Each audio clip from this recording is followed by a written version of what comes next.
So it's graduation season as of the recording this video. We're in the last part of May, first part of June. A lot of people are graduating. So I wanted to do a video on the 6 things that I've helped with my graduate to help her become more financially independent, more financially literate, and more financially secure by laying a good, strong, solid foundation.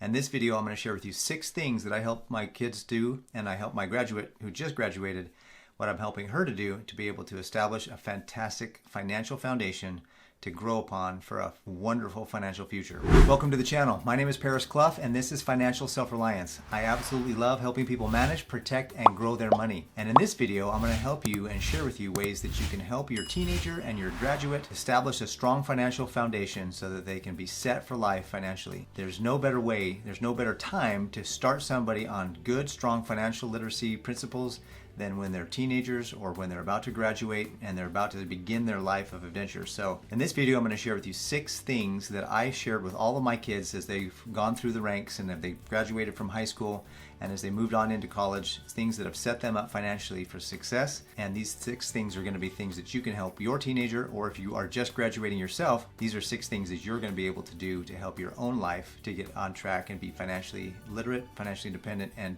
headed towards financial security. So this is my daughter Lily. Say hi. Hi.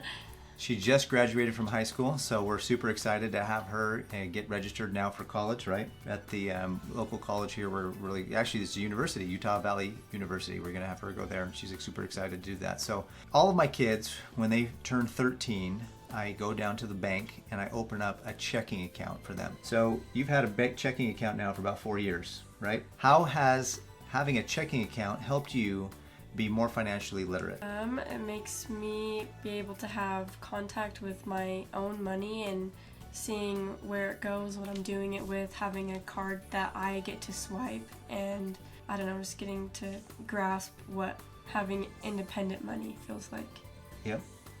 And so she would get her allowance. I would give it to her every month, and then she would be able to spend it on whatever she wanted. And she had, like she said, your own card. You could swipe to the store. You could buy whatever you want, whenever you want, and feel like you're fine. yeah, big and important, and you have money. So back to checking accounts. Now, when you swipe the card and you know something's been spent, you know how to keep track of how much money you had in there, how much money you're spending, how much money you have left, so that you know. And so when you get to the point where you didn't have enough money, what would you do? I would either stop buying stuff or ask you for more money. And so, to be honest with you, I appreciate she said stop buying stuff, but more often than not, it was, Dad, I need more money. So the reality is true that, you know, kids and daughters especially, anyway, sorry, Lydia, but they can cost more money. So that was kind of cool. So, but it gave you a good, strong, solid idea of how to manage your money, knowing that you can only have so much to spend, otherwise you're going to have to ask for more. Right. So that's really cool, and I think that's important. So having a savings account is something that, besides having a checking out, having a savings account is something that you wanted to have for a few years. But I told you that the savings accounts at most banks are worthless because they don't pay very much money. But you wanted to have one so that you could have a place to put money separately so that you could keep it for what? What were you saving it for? A truck. So you want to buy a new car. She wants to buy a truck. So you wanted to have a savings account that you could kind of put that money aside so that you could buy a truck. Exactly, because if I knew that it was just sitting in my checking account, I was going to spend it. No matter how many times I would tell myself not to, I was just having that looking at me and staring at me. I don't know what I would do. I didn't trust myself enough. So that's why I wanted a savings account, to just put it away, out of sight, out of mind, and then it would just, each paycheck now that I have a job, would split it in half and then put half into my savings account, and it would grow over time, each paycheck. That's awesome. So the reality here is we all think that money has to do with math.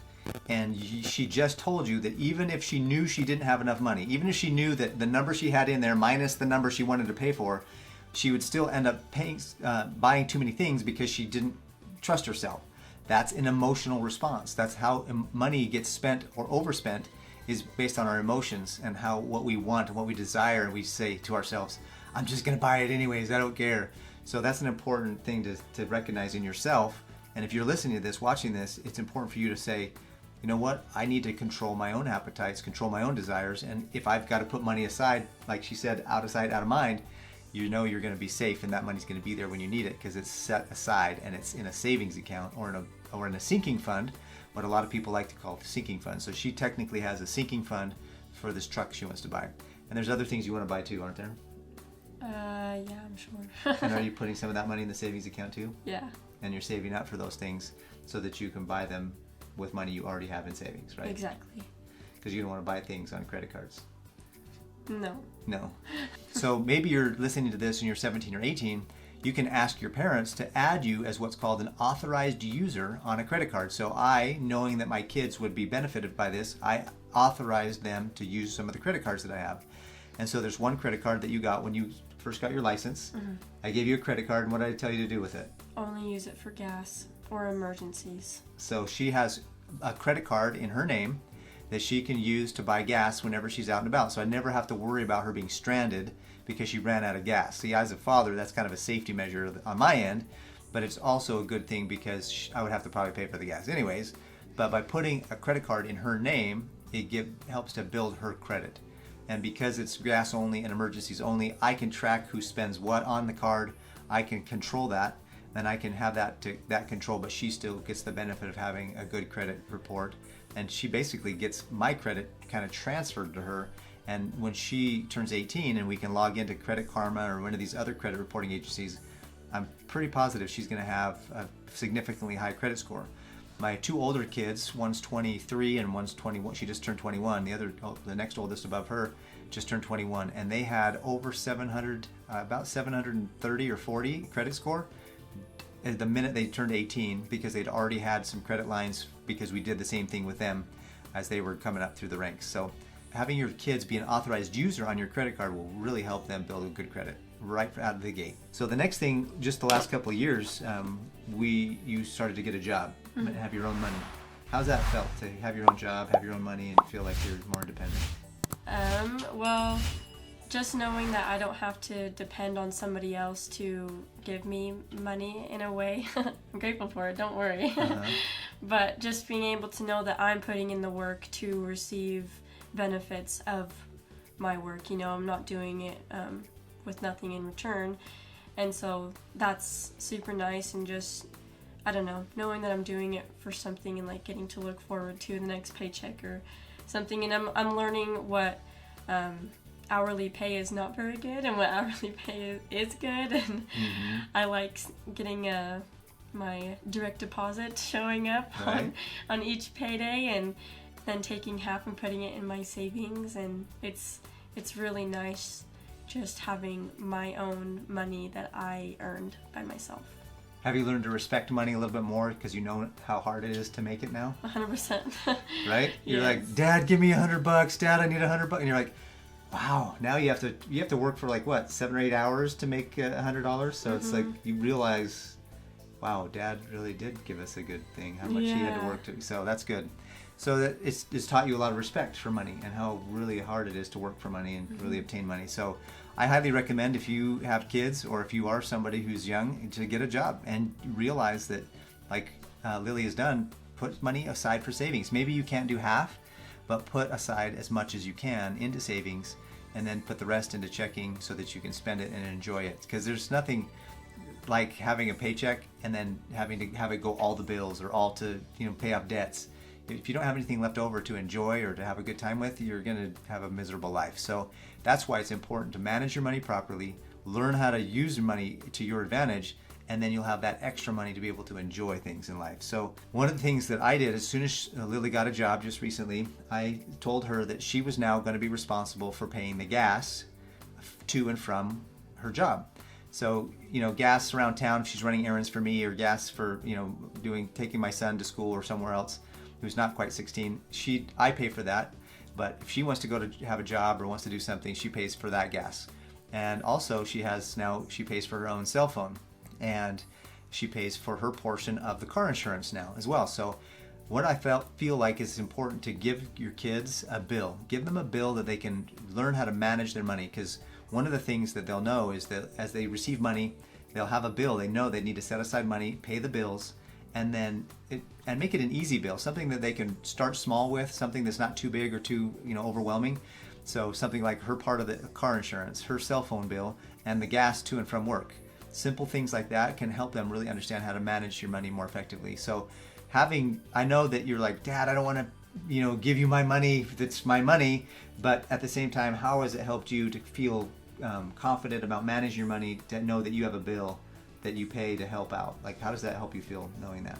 It's kind of goes back to even like the savings account, it's just you're having a real use for your money, and then you put it into something good, as in like, I don't know, like your gas, that's something that you need to think about, and your phone bill and your car insurance bills and all that stuff. So it's nice to even, I'm glad that you have started me young, that while I'm still in the house, to start thinking about bills I need to pay, and so then it's not as weird as when I move out, when I'm like, holy crap, but even living at home, I still have to think about that, which is good. It's a nice little, like, I don't know, little way to kind of scoot me closer to adulthood. Yeah.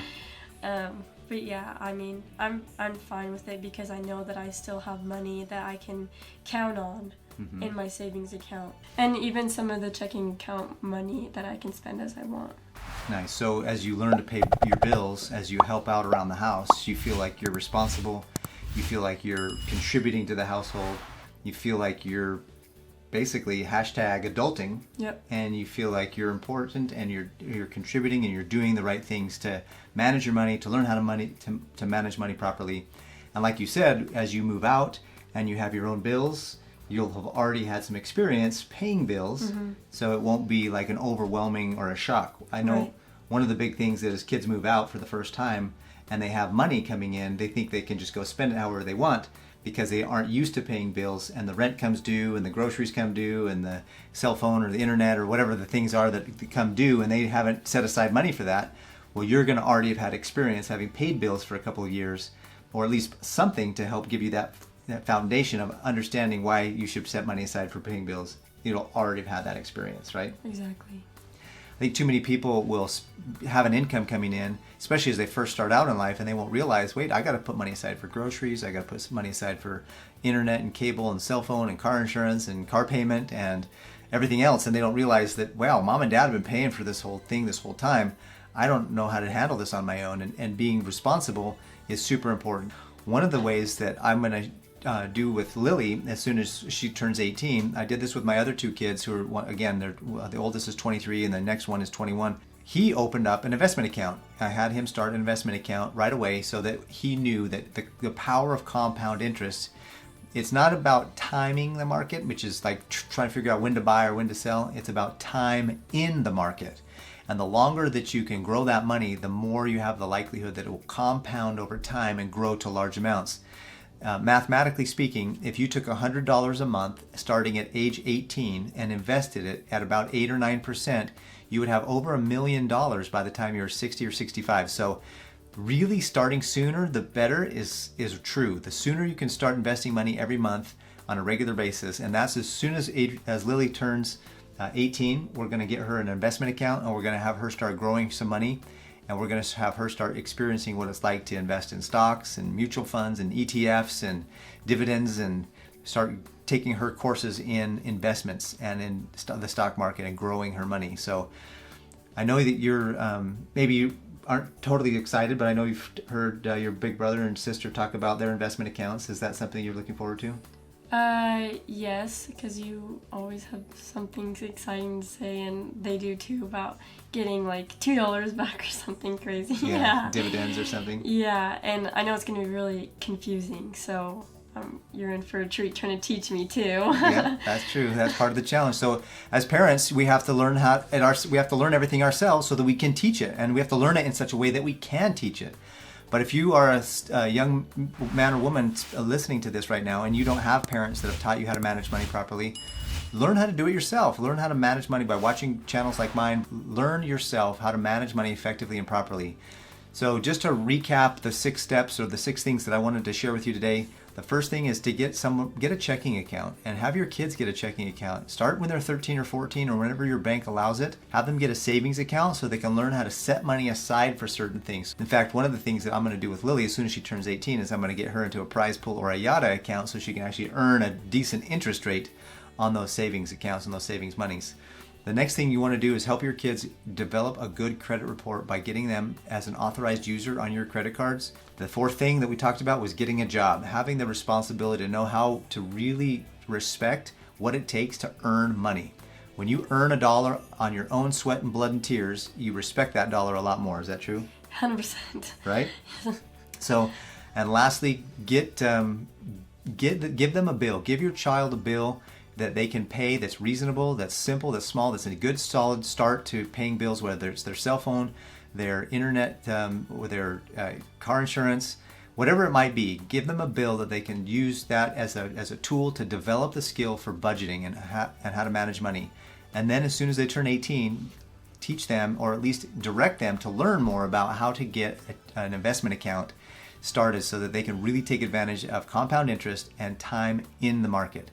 I really hope that you got a lot out of this video. I hope that you have a great day. If you missed the last video that I produced, you can go ahead and watch it here. Go ahead and subscribe to the channel up here. And if you want to watch a video that YouTube thinks you might like, go ahead and check out this one up here.